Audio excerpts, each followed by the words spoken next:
Genetically modified crops, rational approach to policymaking. Introduction. Policies on citizens' safety should be made based on science rather than focusing on dominant views.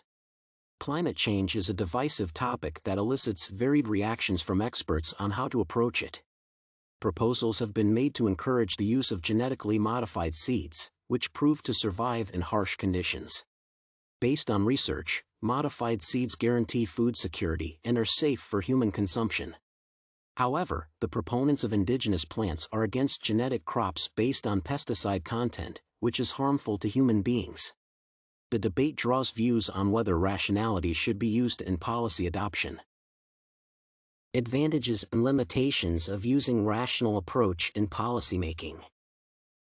Scientific evidence is weighed and presented to help accept or reject biotechnology products. The benefit includes making decisions that are not guided by emotions. Secondly, experts consider evidence in their proposals, thus, their advisory enhances efficiency where less cost is used to achieve a maximum reward. However, corporations have been investing money in experts, which raises questions about their independence. They offer them grants for studies to gain favorable opinions about their operations. Currently, there is no proof that research results could be compromised. The inconsistency in scientific projections is what is seen as a tool for hire. Corruption and damaging campaigns have the potential to influence customers' beliefs. Therefore, we cannot ignore political influence in as much rationality as essential. Organizations use the money to influence specialists' independence and lobby for their interests. Rationality based on costs and benefits should always prevail in the formulation of standards.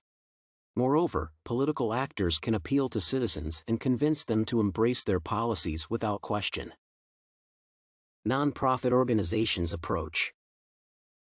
I feel that nonprofit organizations are not supposed to use a democratic view in their mission against the consumption of genetically modified crops.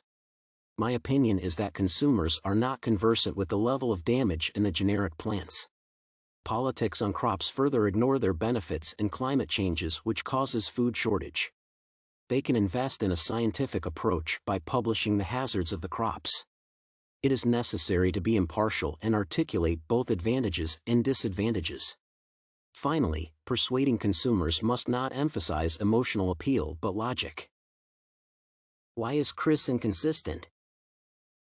Chris is not consistent in his plan to ensure the seeds are labeled. When he was a student, he argued that people were not supposed to decide independently but be guided by science. He believed involving citizens in climate change would lead to the formation of substandard policies.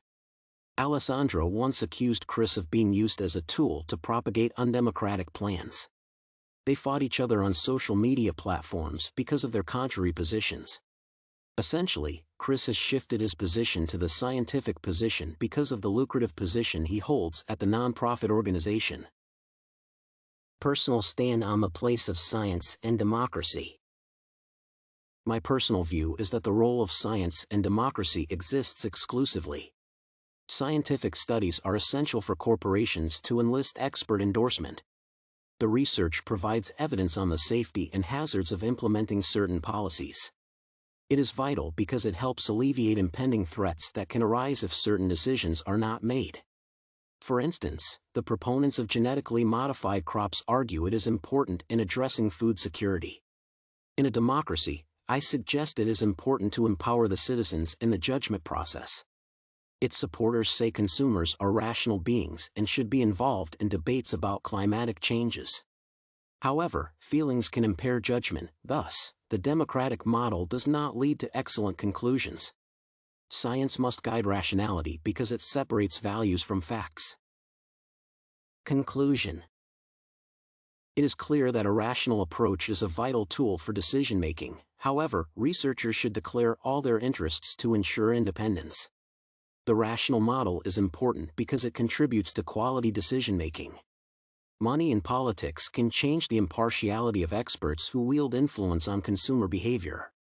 Corporations have adopted the use of experts to lobby for their positions, thus, gaining favorable perception from consumers.